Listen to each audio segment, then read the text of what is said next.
Hello students, आप सबका बहुत बहुत स्वागत है मेरे यूट्यूब चैनल मुदगल बायोलॉजी में। देखिए, आपको पता है कि अपन आरपीएससी सेकंड गेट साइंस की तैयारी कराते हैं यहाँ पे। और इसमें अपन बहुत सारी चीज़ें चला रहे हैं। देखिए, एमसीक्यू सीरीज़ भी अपनी चल रही है और यहाँ पे थ्योरी की क्लासेस भी अपन चलाते हैं। ठीक है, अपनी जो यूनिट चल रही है वो आपको पता है सेल बायोलॉजी वाली यूनिट चल रही है। ठीक है, और इसमें अपना जो टॉपिक चला है वो न्यूक्लिक एसिड चल रहा है। न्यूक्लिक एसिड के अंदर अपने डीएनए जो है वो कंप्लीट कर लिया और इस वीडियो के अंदर हम बात करेंगे टॉपिक अपना आरएनए के बारे में। ठीक है, देखिए आरएनए टॉपिक अपना स्टार्ट करते हैं। ये मैंने शॉर्ट नोट्स के रूप में तैयार किया है। ये आपको पीडीएफ जो है वो टेलीग्राम चैनल पर मिल जाएगी। आप नीचे लिंक जो है डिस्क्रिप्शन में मिल जाएगी, आपको वहाँ जाके आप ज्वाइन कर सकते हैं। ठीक है, तीसरा अपना टॉपिक है आरएनए का, जिस पे अपने शॉर्ट नोट्स बनाए हैं। ठीक है, चलिए हाईलाइटर से अपन पढ़ना स्टार्ट करते हैं। सबसे पहले आज का जो टॉपिक है अपना वो है आरएनए। ठीक है, जिसका नाम होता है राइबो न्यूक्लिक एसिड। ठीक है, ये चीज़ आपको पता चल गया। आरएनए क्या है? एक प्रकार का न्यूक्लिक एसिड है, ये हमें पता है। और न्यूक्लिक एसिड दो प्रकार के होते हैं, एक डीएनए होता है, एक आरएनए होता है। डीएनए को अपन ने कंप्लीट कर लिया। आज की वीडियो में अपन आरएनए की बात करते हैं। जिस प्रकार से मैं आपको तुलनात्मक रूप से अध्ययन कराऊंगा, यानी कि आपको डीएनए की भी चीज़ें बताता चलूंगा और आरएनए की भी मैं आपको बताता हुआ चलूंगा। जैसे हमें पता है कि डीएनए क्या है, आनुवंशिक रूप से एक बात करें, यदि हम आनुवंशिक नियंत्रण की बात करें तो डीएनए एक प्रकार की आनुवंशिक सूचनाओं को आदान प्रदान करने वाला न्यूक्लिक एसिड है। इसी तरीके से यदि हम बात करें कि आरएनए क्या है, तो आरएनए क्या करता है, प्रोटीन संश्लेषण में मदद करता है। यानी कि कोई आपसे पूछे कि आरएनए जो न्यूक्लिक एसिड है, राइबो न्यूक्लिक एसिड है, वो काम क्या करता है, तो उसका जो मुख्य काम है वो क्या होता है, प्रोटीन संश्लेषण का काम होता है। लेकिन क्या ये ऐसा सभी कुछ काम होता है? तो बिल्कुल ऐसा नहीं है। वायरसेस एक ऐसे जीव हैं जिनमें इसका जो कार्य है प्रोटीन संश्लेषण के अलावा आनुवंशिक नियंत्रण करना भी होता है। यानी कि जिस प्रकार डीएनए रूप यूकैरियोटिक कोशिकाओं में आनुवंशिक नियंत्रण का काम करता है, जेनेटिक मटेरियल के रूप में काम करता है, उसी प्रकार से वायरसों में आरएनए आनुवंशिक नियंत्रण का कार्य करता है। ठीक है, ये चीज़ यहाँ पे लिखी हुई है। देखिए, वायरसों में जो आरएनए होता है वो आनुवंशिक नियंत्रण का कार्य करता है। बाकी की जितनी भी कोशिकाएं हैं उन सब में प्रोटीन संश्लेषण का कार्य करता है। प्रोटीन संश्लेषण क्या होता है? आपको पता है कि हमारी जो कोशिकाएं होती हैं उनको प्रोटीन की नीड होती है, क्योंकि प्रोटीन उनका एक हम बात करें मैक्रोमोलिक्यूल है जो कि उनके स्ट्रक्चर का फॉर्मेशन करता है। तो प्रोटीन संश्लेषण की जो ज़रूरत होती है वो हर कोशिका को होती है, प्रत्येक कोशिका को होती है। तो इसके लिए जो मेन रोल प्ले करता है वो कौन करता है? आरएनए प्ले करता है। ठीक है, प्रोटीन प्रोटीन संश्लेषण की प्रोसेस क्या होती है? सबसे पहले डीएनए के अंदर कुछ कोडेड लिखे हुए आते हैं, जीन जिन्हें अपन कहते हैं। उसके बाद उनको ट्रांसक्रिप्ट किया जाता है। ठीक है, उसको एमआरएनए के अंदर चेंज किया जाता है और एमआरएनए से फिर क्या बनाई जाती है? प्रोटीन बनाई जाती है। इस प्रोसेस को अपन क्या कहते हैं? सेंट्रल डॉग्मा कहते हैं। इसकी हमने बात कर ली थी। ठीक है, अभी अपन आरएनए पे चलते हैं दोबारा। तो वायरसों के अंदर इसका काम होता है आनुवंशिक नियंत्रण करना। बाकी की सभी कोशिकाओं में ये क्या काम करता है? प्रोटीन संश्लेषण का काम करता है। अगली जो चीज़ आती है हमारे सामने वो आती है किसकी उपस्थिति की, हम यहाँ भी बात करते हैं। तो हम यदि एक सेल के अंदर आरएनए को ढूंढें तो हमें कहाँ मिल जाएगा आरएनए? तो देखिए, मुख्य रूप से यदि हम आरएनए की बात करते हैं तो वो हमें साइटोप्लाज्म के अंदर देखने को मिलता है, यानी कि कोशिका द्रव्य के अंदर देखने को मिलता है। इसके अलावा हम बात करें तो ये केंद्रक, यानी कि जो न्यूक्लियस होती है, जो केंद्रक के अंदर उपस्थित होती है, उसके अंदर भी ये हमें देखने को मिल जाता है। इसके अलावा हम बात करें तो माइटोकॉन्ड्रिया के अंदर भी देखने को मिलता है और क्लोरोप्लास्ट यानी कि हरित लवक के अंदर भी हमें देखने को मिल जाता है। अब यदि हम बात करें तो साइटोप्लाज्म की, यानी कि कोशिका द्रव्य में ये दो रूप से हमें देखने को मिलता है। यदि हम फ्री स्टेज की बात करें, मुक्त अवस्था में, ये हमें देखने को मिलेगा टीआरएनए के फॉर्म में और एमआरएनए के फॉर्म में। ये क्या है? प्रकार है आरएनए के, जिनके बारे में हम आगे बात करेंगे। इसके अलावा हम बात करते हैं तो कोशिका द्रव्य में राइबोसोम में उपस्थित होता है। राइबोसोम में आरआरएनए के फॉर्म में ये हमें देखने को मिल जाता है। सामान्यतः बात करते हैं तो जो आरएनए होता है वो सिंगल स्ट्रैंडेड होता है। वहीं हमें पता था डीएनए कैसा है, द्विरज्जुकीय होता है। और आरएनए कैसा होता है? एक रज्जुकीय होता है। लेकिन कभी कभी क्या होता है, अपवाद स्वरूप जो आरएनए होता है ये भी क्या हो जाता है? द्विरज्जुकीय हो जाता है, यानी कि डबल स्टैंडर्ड हो जाता है। ठीक है, ये यहाँ पे आपको आरएनए की स्ट्रक्चर दिखाई दे रही है। बिल्कुल एक सिंगल थ्रेड जैसी संरचना है, धागे जैसी संरचना है। कई बार क्या होता है कि कॉइल कर जाता है, यानी कि लूप बना लेता है। और लूप बनाने में क्या होता है कि जो बेस होते हैं, नाइट्रोजनस क्षार होते हैं, वो आपस में क्या कर लेते हैं? बॉन्डिंग कर लेते हैं।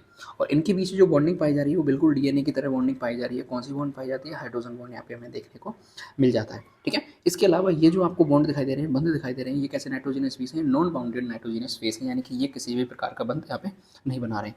ये जो ब्लैक कलर की आपको लाइनिंग दिखाई दे रही है, यानी कि इनकी क्या है? ये बैकबोन है। और बैकबोन किससे मिलकर बनी हुई है? तो होती है तो शुगर और फॉस्फेट से मिलकर इनकी हेलिक्स की संरचना बनी हुई होती है। ठीक है, आगे बात करते हैं। देखिए, जो आरएनए होता है, इस आरएनए को अपन दो भागों में डिवाइड कर सकते हैं। ठीक है, आनुवंशिक दृष्टि से बात करें तो आरएनए दो प्रकार का होता है। एक होता है आनुवंशिक आरएनए और दूसरा होता है कौन सा? अनानुवंशिक आरएनए। आनुवंशिक का मतलब क्या होता है कि ये एक तरीके से जेनेटिक मटेरियल के रूप में काम करता है। कैसे काम करता है? जेनेटिक मटेरियल के रूप में काम करता है। और दूसरा होता है अनानुवंशिक आरएनए, यानी कि इसका जेनेटिक रूप से कोई भी कार्य नहीं होता। इसका काम क्या होता है? केवल और केवल प्रोटीन संश्लेषण करना। क्या करना? प्रोटीन संश्लेषण करना या फिर प्रोटीन सिंथेसिस में हेल्प करना। ठीक है, हम बात करते हैं आनुवंशिक आरएनए की। तो आनुवंशिक आरएनए की सबसे पहले देखें अपन की खोज किसने करी, ये सारी चीज़ें अपन बात करते हैं। तो आनुवंशिक आरएनए की खोज करने वाले जो साइंटिस्ट थे वो कौन से थे? फ्रैंकलिन कॉन्ट्रैक्ट नाम के साइंटिस्ट, जिन्होंने 1957 के अंदर इसकी खोज की थी। ठीक है। इसके बाद बात करते हैं जो आनुवंशिक आरएनए होता है वो आनुवंशिक पदार्थ के रूप में कार्य करता है। हम बात करते हैं जो आनुवंशिक पदार्थ के रूप में किन जीवों में ये कार्य करता है, तो जितने भी वायरसेस होते हैं, चाहे वो प्लांट वायरसेस हो गए या फिर एनिमल वायरसेस हो गए, उन सब की सब में डीएनए के स्थान पर क्या पाया जाता है, आरएनए पाया जाता है, जो कि उनके रूप में जेनेटिक मटेरियल का काम करता है। हमें पता है जितनी भी कोशिकाएं होती है उन सब में एक जेनेटिक मटेरियल होता है जो उनकी आनुवंशिक सूचनाओं को एक पीढ़ी से दूसरी पीढ़ी तक स्थानांतरित करने का काम करता है। वायरसों की यदि छोड़ दें तो सारी कोशिकाओं में ये काम डीएनए कर रहा था, लेकिन वायरसों के अंदर इस स्थान पर क्या पाया जाता है, आरएनए पाया जाता है। तो इसलिए हम इस आरएनए को क्या कहते हैं, आनुवंशिक आरएनए कहते थे। आनुवंशिक जो आरएनए होता है वो या तो सिंगल स्ट्रैंडेड हो सकता है यानी कि एक रज्जु की हो सकता है, या फिर डबल स्ट्रैंडेड हो सकता है यानी कि द्विरज्जु की हो सकता है। ऐसे कौन से वायरस हैं जिनके अंदर ऐसे आरएनए पाया जाता है यानी कि सिंगल स्ट्रैंडेड आरएनए पाया जाता है, तो वो कौन कौन से हैं आपके सामने, टीएमवी यानी कि तंबाकू मोजेक वायरस हो सकता है। इसके अलावा बात करें अपन तो इन्फ्लुएंजा वायरस हो सकता है जिससे हमें जुकाम खांसी वगैरह होती है, और तीसरा कौन सा हो सकता है, पोलियो वायरस हो सकता है। यहाँ से क्वेश्चन बनने के पूरे पूरे चांसेस हैं, इस बार यहाँ से क्वेश्चन बन सकता है अगर पेपर अच्छे लेवल का बनता है तो। इसके बाद बात करते हैं जो कि अपन अपवाद स्वरूप भी लेते हैं कि डीएस आरएनए एकमात्र ऐसा इसका एग्जाम्पल है रियो वायरस जिसके अंदर डबल स्टैंडर्ड आरएनए पाया जाता है, और ये क्या है, अपवाद है। ठीक है। अगली दूसरी तरफ अपन आते हैं अनानुवांशिक आरएनए की तरफ, यानी कि इसका काम कभी भी जेनेटिक रूप से नहीं होता, यानी जेनेटिक मटेरियल में इसका कोई भी रोल नहीं होता। इसका मुख्य काम क्या होता है, प्रोटीन संश्लेषण में हेल्प करता है। तो इसका प्रमुख कार्य भी यही हो गया कि ये क्या काम करेगा, प्रोटीन संश्लेषण में हेल्प करेगा।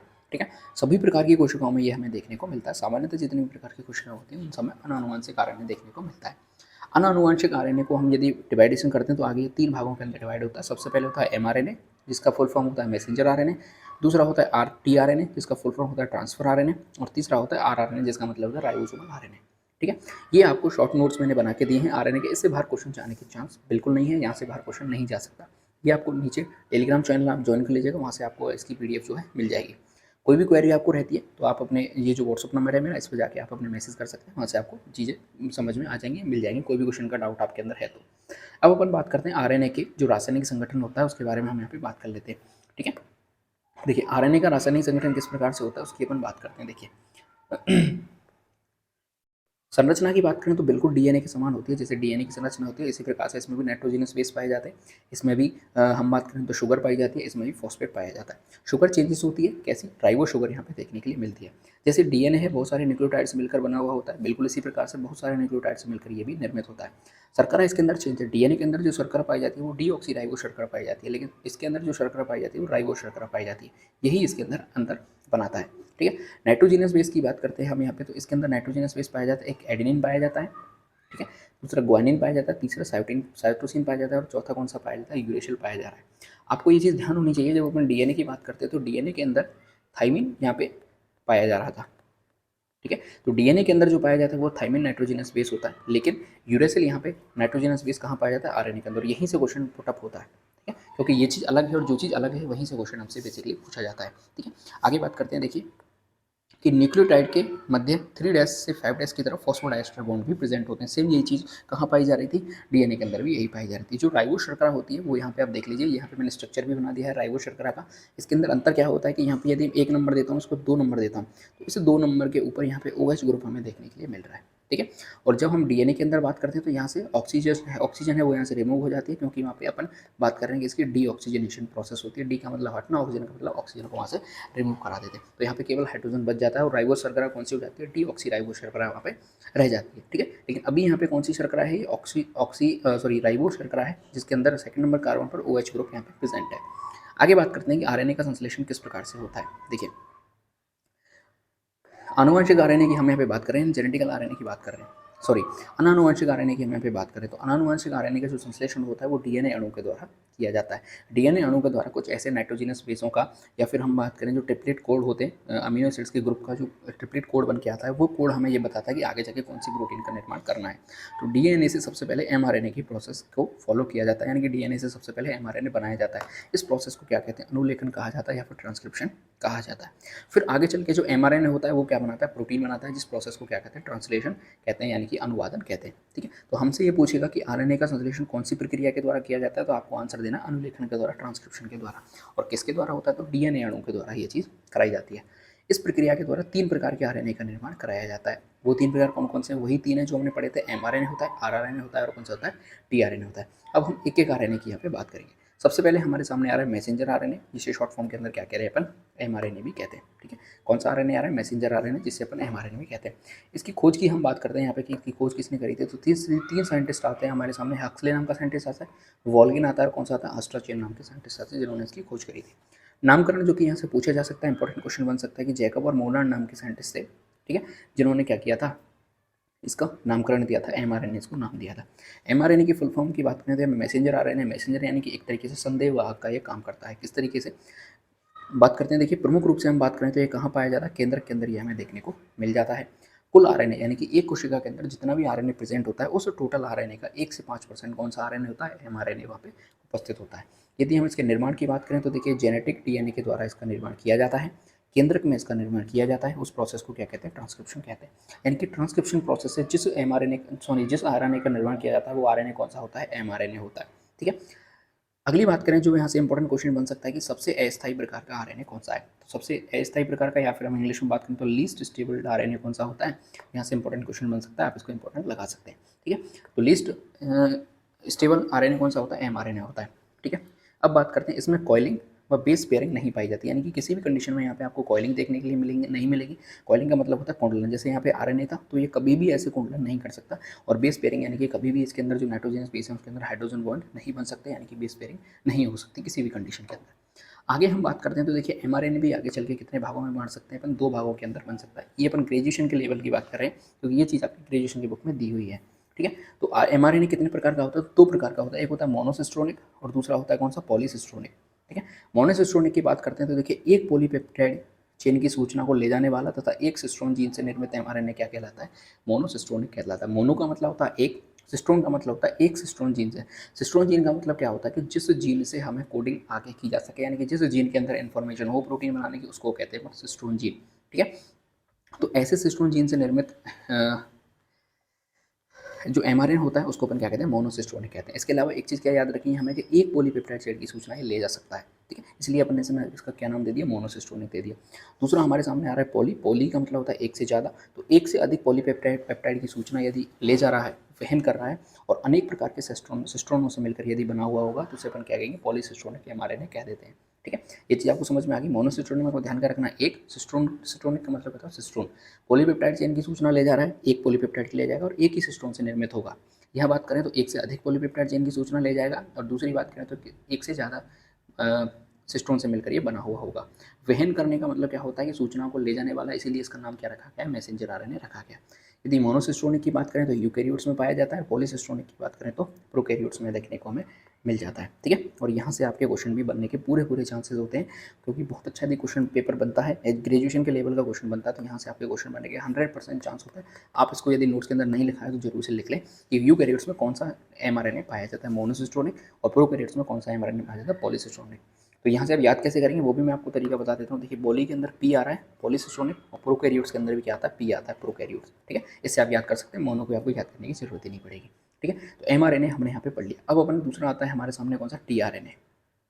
ठीक है, अगला कौन सा आता है हमारे सामने, टीआरएनए। टीआरएनए की बात करते हैं, देखिए इसका नाम ही क्या है, ट्रांसफर आरएनए, यानी कि ये क्या करेगा, एक चीज़ को दूसरी जगह से ट्रांसफर करने का काम करेगा। कौन सी चीज़ को ट्रांसफर करने का काम करेगा वो हम आगे बात करते हैं। देखिए सबसे पहले हम इसकी खोज की बात कर लें तो एक हुए हॉगलैंड नाम के साइंटिस्ट, दूसरे हुए जेमेक नाइक नाम के साइंटिस्ट, और तीसरे हुए स्टेफसन।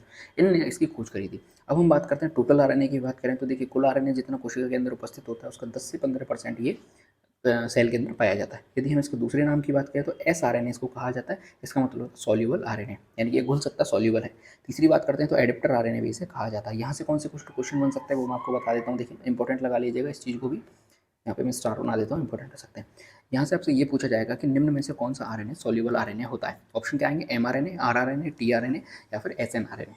ठीक है, तो आपको आंसर क्या लगाना है, टी आर एन ए, वहाँ पे सही आंसर लगाना है। अगला क्वेश्चन वहाँ से क्या बन सकता है कि निम्न में से कौन सा आरएनए एडेप्टर आरएनए के नाम से भी जाना जा सकता है, टीआरएनए, एमआरएनए, आरआरएनए, या फिर एसएनआरएनए। ठीक है, तो वो आपको सही आंसर वहाँ पे टिक कर देना है। आगे बात करते हैं अपन किसके बारे में, संश्लेषण के बारे में। तो देखिए संश्लेषण इसका कहाँ होता है, न्यूक्लियस के द्वारा होता है, और 75 से 90 न्यूक्लियोटाइड मिलकर टीआरएनए का निर्माण कर लेते हैं। यहाँ से एक और अच्छा क्वेश्चन बन सकता है कि सबसे छोटा आरएनए कौन सा होता है, तो सबसे छोटा आरएनए कौन सा होता है, टीआरएनए सबसे छोटा होता है। यहाँ से ये क्वेश्चन बनने के बिल्कुल चांस नहीं है कि कुल आरएनए का कितना परसेंट भाग होता है। हाँ, यदि मैचिंग वाले क्वेश्चन बनते हैं तो वहाँ से क्वेश्चन बन सकता है, एक तरफ को टीआरएनए के आरएनए के नाम दे देंगे, एक तरफ को परसेंटेज दे देंगे, तो मैचिंग वाला क्वेश्चन यहाँ से बन सकता है। तो ये चीज़ आपको ध्यान होनी चाहिए। अब देखिए एडेप्टर आरएनए का मतलब क्या होता है, कि स्थानांतरित करने वाला यानी कि किसी चीज़ को अडॉप्ट करने वाला, ठीक है। तो अमीनो अम्ल से जुड़कर प्रोटीन संश्लेषण हेतु राइबोसोम पर स्थानांतरित करते हैं, इसलिए इसका नाम क्या रखा है हमने, ट्रांसफर आरएनए रखा है या फिर एडेप्टर आरएनए में रखा है। अमीनो एसिड हमें पता है 20 प्रकार के अमीनो एसिड हमारी बॉडी के अंदर पाए जाते हैं, जिसमें से 10 असेंशियल होते हैं, 10 नॉन असेंशियल होते हैं। ये अमीनो एसिड जुड़कर ही क्या बनाते हैं, प्रोटीन का निर्माण करते हैं, ये हमें पता है। तो अमीनो एसिड से जुड़ेगा कौन, टीआरएनए, और वो टीआरएनए अमीनो एसिड को लेकर आएगा और लेकर आने के बाद उनकी चेन बनाएगा, चेन बनने के बाद क्या बन जाएगा, प्रोटीन का फॉर्मेशन हो जाएगा। तो एडेप्टर आरएनए यानी कि जो टीआरएनए वो करता क्या है, अमीनो एसिड को आपस में जोड़ने का काम करता है। तो अमीनो एसिड से जुड़ेगा, जुड़ने के बाद राइबोसोम पर उसको लाएगा और राइबोसोम क्या करता है, एक तरीके से फेविकॉल का काम करता है, ठीक है। अमीनो एसिड जैसे यहाँ पे मैं बना देता हूँ, ये 3 प्रकार के अमीनो एसिड यहाँ पे पड़े हुए हैं, ठीक है।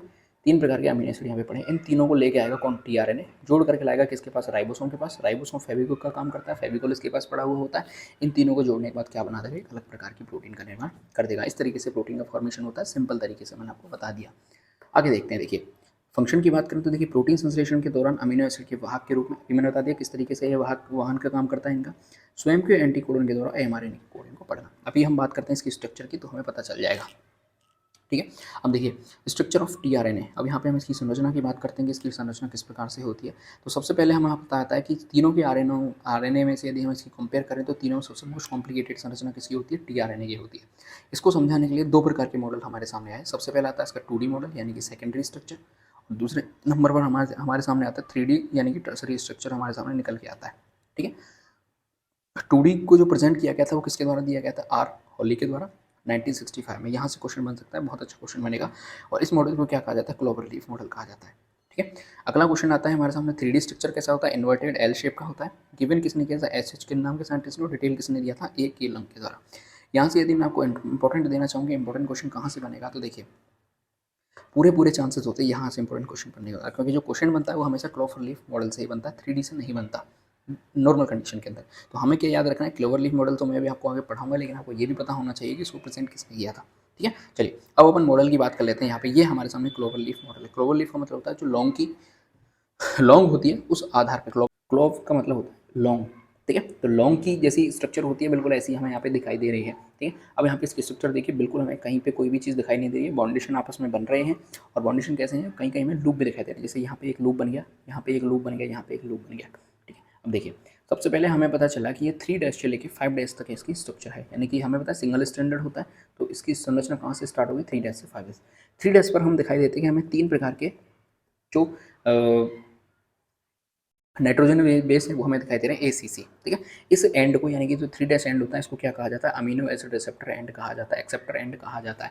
यानी कि अभी मैंने आपको बताया था कि जब अमीनो एसिड को जोड़ के लेके आता है तो जो उस जगह पर वो जो जुड़ेंगे अमीनो एसिड, वो कौन सी जगह होगी, वो 3 डैश एंड पे जाके जुड़ेंगे। तो इसको क्या कहा जाता है, अमीनो एसिड एक्सेप्टर एंड कहा जाता है, ठीक है। अब अपन 3 डैश से थोड़ा सा आगे बढ़ते हैं तो हमें ये पता चलता है कि यहाँ पे इसने क्या बना लिया, एक लूप बना लिया। इस लूप को या फिर इस आर्म को क्या कहा जाता है, टी आर्म कहा जाता है, या फिर हम इस लूप को क्या कह सकते हैं, टी साई सी लूप भी कह देते हैं। टी साई सी लूप का मतलब क्या होता है, इसमें 3 प्रकार के असामान्य नाइट्रोजन क्षार पाए जाते हैं। इसमें क्या होता है, 3 प्रकार के असामान्य नाइट्रोजन क्षार पाए जाते हैं। कौन कौन से, टी से होता है थायमीन होता है, सी से कौन सा होता है, साइटोसिन होता है। अब इसमें असामान्य कौन सा है, तो असामान्य होता है इसमें कौन सा, 20 नंबर का, यानी कि साई वाला। साई का नाम पूरा क्या है, स्यूडो यूरेसिल। ये आपको ध्यान रखना है, बहुत अच्छा क्वेश्चन यदि बनता है तो ये बनेगा कि टीआरएनए के अंदर टी भुजा होती है, टी साई सी के अंदर कौन सा अमीनो एसिड असामान्य नाइट्रोजन क्षार असामान्य रूप से पाया जाता है। तो आपको ये यहाँ पे ध्यान रखना है, स्यूडो यूरेसिल नाम का पाया जाता है। इसकी बात करते हैं तो ये इस आम का काम क्या है, तो इस काम में टीआरएनए को राइबोसोम से जोड़ने में ये सहायता प्रदान करता है, टी साई सी लूप।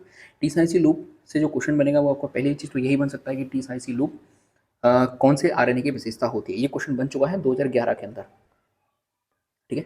आरपीसी 2011 के अंदर यहाँ से क्वेश्चन पूछा गया था कि टी साई सी लूप कौन से आरएनए की संरचना में पाया जाता है, ठीक है। इसके बाद यहाँ से जो अगला क्वेश्चन बनेगा, यदि यहीं से वापस से क्वेश्चन बनता है अच्छे लेवल का, तो ये बनेगा कि टी साई सी के अंदर कौन सा असामान्य अमीनो एसिड कौन सा असामान्य नाइट्रोजन बेस पाया जा रहा है, ठीक है। इसमें थोड़ा सा अपन आगे बढ़ रहे हैं तो ये इसकी एक एक्स्ट्रा आर्म निकली हुई है यहाँ पे, जिसका कोई खास रोल नहीं होता, ऐसे ही निकल गई है, ठीक है। इसके बाद थोड़ा सा हम यहाँ पे आगे बढ़ते हैं तो फिर से हमें एक लूप दिखाई देता है, फिर से अपन को क्या दिखाई दे रहा है, एक लूप दिखाई दे रहा है। यहाँ से अपन थोड़ा सा आगे बढ़े, आगे बढ़ने के बाद यहाँ पे एक हमें लूप दिखाई देगा।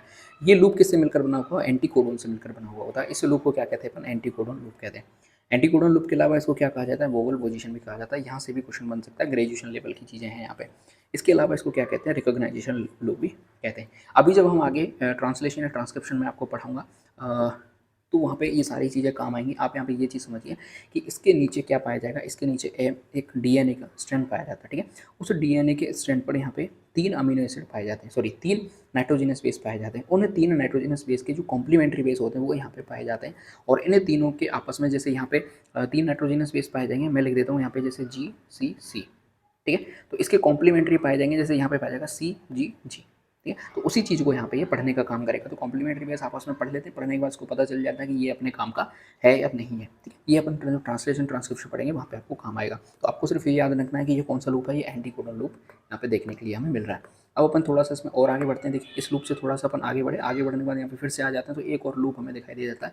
इस लूप का नाम क्या होता है, डी आर्म कहा जाता है, या फिर इसे क्या कहा जाता है, DHU लूप कहा जाता है। इसका काम क्या होता है, देखिए DHU के अंदर इसकी फुल फॉर्म क्या होती है, तो डाई हाइड्रोयूरिडीन, ठीक है। इसके अंदर कौन सा असामान्य नाइट्रोजनस बेस पाया जाता है, तो डाई हाइड्रोयूरिडीन यहाँ पे असामान्य बेस पाया जा रहा है। इसका काम क्या होता है, देखिए amino acid synthetase recognisation loop भी इसे कहा जाता है। ये क्या करता है, जो रिकॉग्नाइज करता है specific amino acid synthetase enzyme को, ये क्या करता है, रिकॉग्नाइजेशन का काम करता है। आपको यहाँ पे ध्यान क्या क्या चीज़ रखनी है, एक केवल आपको एक तो ये चीज़ पता होना चाहिए कि 3 डेज एंड क्या होता है, अमीनो एसिड एक्सेप्टर एंड होता है, और T-साइसी लूप के अंदर कौन सा असामान्य अमीनो एसिड पाया जाता है, ठीक है, सॉरी नाइट्रोजनस बेस पाया जाता है। ये चीज़ आपको ध्यान रखनी है। आगे बढ़ते हैं, तीसरे नंबर पर आता है हमारे सामने लास्ट कौन सा, RRNA, जिसको क्या कहा जाता है, राइबोसोमल RNA कहा जाता है। यहाँ पे हमने इसकी संरचना कंप्लीट कर ली, ठीक है। आगे बढ़ते हैं अपन RRNA, या फिर जैसे क्या कहा जाता है, राइबोसोमल RNA कहा जाता है। अब हम इसकी खोज की बात करते हैं, तो इसकी खोज करी थी कॉन्टजिन नाम के साइंटिस्ट ने, और ये कुल RNA का 80% भाग बनाता है, यानी कि कितना बनाता है, सर्वाधिक। अब यहाँ से भी क्वेश्चन बनने के पूरे चांस है, क्योंकि ये तीनों RNA में सबसे ज़्यादा पाया जा रहा है। इसके बाद बात करते हैं हम इसकी उपस्थिति, तो ये राइबोसोम में पाया जा रहा है, और राइबोसोम में पाया जा रहा है इसलिए इसका नाम क्या है, RRNA या फिर राइबोसोमल RNA। निर्माण की बात करें तो न्यूक्लियोलस के अंदर इसका निर्माण होता है। अपवाद की बात करते हैं तो अपवाद 5S जो RNA होता है, RRNA, उसका निर्माण कहाँ होता है, कोशिका द्रव्य में होता है। और ये जो इसके अलावा हम बात करेंगे प्रोकैरियोट्स के अंदर जो RNA पाया जाएगा, ठीक है, RRNA पाया जाएगा, उसका निर्माण भी कहाँ होगा, कोशिका द्रव्य में। तो यहाँ से भी आप ये चीज़ बिल्कुल ध्यान रख सकते हैं, यहाँ से भी अपवाद जहाँ पे आएगा वहाँ से क्वेश्चन बनने के पूरे चांसेस होते हैं, ठीक है। इसके बाद बात करते हैं तो सर्वाधिक स्थायी अवस्था होती है, यहाँ से भी क्वेश्चन बनने के पूरे चांस है। एक तो सबसे पहले हमें पता था कि कौन सा सबसे कम स्थायी होता है, mRNA होता है, और सबसे ज़्यादा स्थायी कौन सा होता है, RRNA होता है, ठीक है। अब हम इसके फंक्शन की बात करते हैं, ये इसका फंक्शन कौन सा है, कार्य की हम यहाँ पे बात कर लेते हैं। तो देखिए प्रोटीन संश्लेषण में संरचनात्मक रूप से तथा उत्प्रेरक के रूप में भूमिका निभाता है, यानी कि स्ट्रक्चर की बात करें प्रोटीन संश्लेषण में तो RRNA काम करता है, क्योंकि हमें पता है प्रोटीन संश्लेषण किस कोशिकाओं के अंदर काम होता है, ऑर्गेनेल्स के काम होता है। तो हमें पता है राइबोसोम के अंदर ये काम होता है। कौन से अंग के अंदर होता है, ये काम राइबोसोम के अंदर पाया जा रहा होता है। तो जब राइबोसोम के अंदर ही ये जो RRNA पाया जा रहा है, तो सीधी सी बात है किससे रिलेटेड होगा, ये प्रोटीन संश्लेषण से रिलेटेड होगा। और किसके रूप में भूमिका निभाएगा, उत्प्रेरक के रूप में भूमिका निभाता है। इसके अलावा हम बात करते हैं तो ये प्रोवाइड कराता है attachment site to tRNA and mRNA and attach them to the ribosome. अब यहाँ पे देखिए राइबोसोम मैं आपको बताया था फेविकोल या फेविक्विक की तरह काम करता है। तब tRNA किसी अमीनो एसिड को वहाँ से लेके आएगा और mRNA के पास लाके उसको छोड़ेगा। तो छोड़ने के बाद यही जो RNA है वही उन्हें अटैचमेंट साइट प्रोवाइड कराएगा, यानी यही उनको बताएगा कि आपको कहाँ जाके चिपकना है, ठीक है। अब देखिए राइबोसोम भी हमारे सामने 2 प्रकार के होते हैं, एक होते हैं 70S प्रकार के राइबोसोम और एक होते हैं 80S प्रकार के राइबोसोम। तो जो 70S होता है उनकी 2 शाखाएं होती हैं, यानी कि 2 सब यूनिट से मिलकर वो बने हुए होते हैं। एक होती है 50S, एक होती है 30S। 50S होता है वो आगे चल के 2 भागों में बट जाता है, 23S और 5S।